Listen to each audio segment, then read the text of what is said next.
हरियाणा विधानसभा चुनाव का बिगुल बजने के साथ ही सियासी हलचल भी काफी बढ़ गई है और मुद्दों को लेकर भी चर्चाएं गर्म हैं कि आखिर किन मुद्दों पर लड़ा जाएगा हरियाणा विधानसभा चुनाव।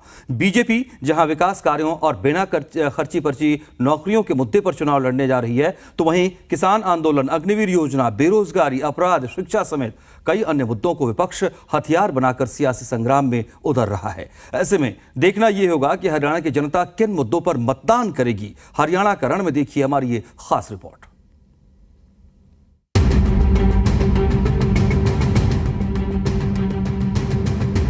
हरियाणा विधानसभा चुनाव के शंखनाद के साथ ही सियासी पारा भी चढ़ने लगा है। हरियाणा का रण चौधर की इस जंग में सियासी सूरमा जोर आजमाइश से पहले मैदान में खूब पसीना बहा रहे हैं। ऐसे में सवाल ये है कि विधानसभा की बाजी आखिर जीतेगा कौन, जिसमें सीधी भिड़ंत बीजेपी और कांग्रेस के बीच मानी जा रही है। लगातार 2 बार हरियाणा की सत्ता पर काबिज बीजेपी क्या जीत की हैट्रिक लगा पाएगी, या फिर 10 साल सत्ता से बाहर सत्ता का इंतजार कर रही कांग्रेस सूबे के सिंहासन पर काबिज हो पाएगी, या फिर जेजेपी, इनेलो बसपा और आम आदमी पार्टी उलटफेर करने में कामयाब होंगे। कहीं पिछले चुनाव की तरह त्रिशंकु परिणाम इस बार भी देखने को तो नहीं मिलेंगे, जिसमें कोई एक दल किंग मेकर बनकर सामने भी आ सकता है। हरियाणा के राजनीतिक दल आखिर किन मुद्दों पर चुनाव लड़कर प्रदेश की कुर्सी पर विराजमान होना चाहते हैं, ये अहम सवाल है, क्योंकि हार जीत इन्हीं मुद्दों पर तय होगी। बीजेपी जिन अहम मुद्दों पर चुनाव लड़ रही है, उन मुद्दों पर नजर डाले तो बीजेपी विकास के मुद्दे पर चुनाव लड़ रही है। हमारा हरियाणा नॉन स्टॉप हरियाणा के तहत 10 सालों के काम गिना रहे हैं। केंद्रीय योजनाओं से हरियाणा को मिलने वाले लाभ का मुद्दा, 24 फसलों को एमएसपी पर खरीदने का मुद्दा, बिना खर्ची पर्ची युवाओं को नौकरियां देने का मुद्दा।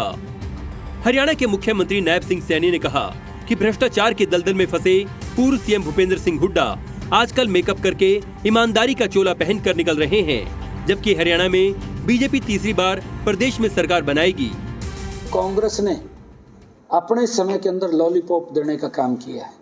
उसने हर घोषणा करके लोगों का वोट बटोरने का काम किया है, क्योंकि कांग्रेस पार्टी, भूपेंद्र सिंह हुड्डा भ्रष्टाचार की दलदल में फंसे हुए थे और वो उनकी तो सोच रहती है। आजकल तो वो बड़ा अच्छा चेहरा उसके ऊपर लगा करके ये क्या बोलते हैं उसको, वो लगाते हैं ना पाउडर लगा करके चेहरे के ऊपर मेकअप करके भूपेंद्र सिंह हुड्डा ईमानदारी का चोला पहन करके निकल रहे हैं।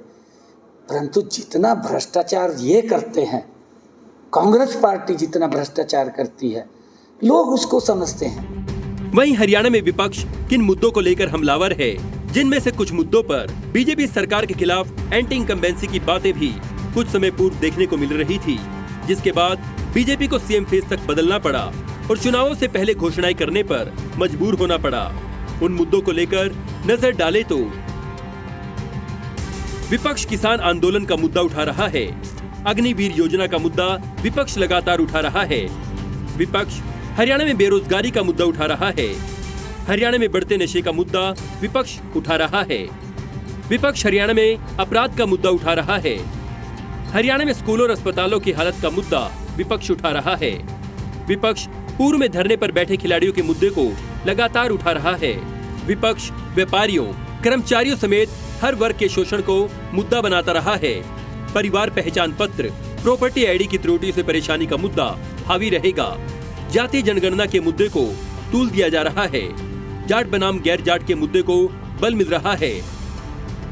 हरियाणा के पूर्व सीएम भूपेंद्र सिंह हुड्डा का कहना है कि अगर हरियाणा में कांग्रेस की सरकार आती है तो बदमाशों को प्रदेश में नहीं रहने देंगी। कांग्रेस की सरकार आएगी तो 2 चीज का, बदमाशों को और नशे को हरियाणा में नहीं रहने देंगे। हो गया बीजेपी का पंचर, उसके दोनों टायर पंचर हो गए। बीजेपी पर कटाक्ष करते हुए कांग्रेस नेता रणदीप सुरजेवाला ने कहा कि 10 वर्षों से बीजेपी ने भाई भतीजावाद, भयमुक्त भ्रष्टाचार, हर वर्ग चाहे युवा हो, व्यापारी हो, किसान हो या दलित हो, उनके ऊपर अत्याचार हुआ है। पोर्टल की सरकार ने आम आदमी की जिंदगी दूभर कर दी है, चाहे परिवार पहचान पत्र हो या फिर प्रॉपर्टी आईडी हो, पेंशन का मामला हो या फिर किसान की खेती का पोर्टल हो।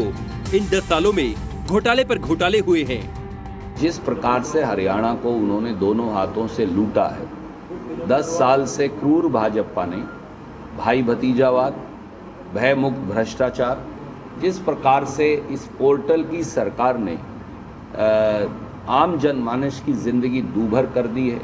परिवार पहचान पत्र से लेकर पेंशन से लेकर खेती के पोर्टल से लेकर और प्रॉपर्टी आईडी तक जिस प्रकार से घोटाले पर घोटाले हुए हैं, 10 साल में हरियाणा के हर परिवार का एक आदमी तो झोला उठाकर सरकारी कार्यालयों में परिवार को ये बताने पे रहा कि वो जिंदा है और वो हरियाणा का नागरिक है, और उसके बावजूद भी हजारों करोड़ की रिश्वत देकर भी आज तक भी लोगों की समस्याओं का हल नहीं हुआ।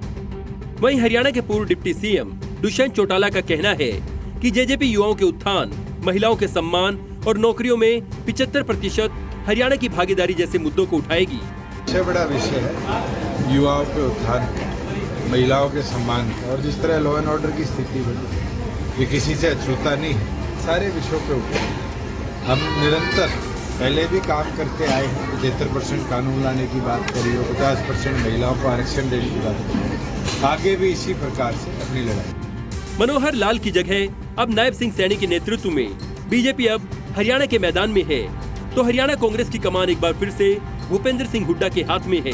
तो वहीं अन्य विपक्षी दल भी बीजेपी सरकार के खिलाफ कई मुद्दों को भुनाते हुए सत्ता के सुनहरे सपने संजो रहे हैं। ऐसे में बीजेपी के लिए इस बार जीत की राह आसान नहीं होगी।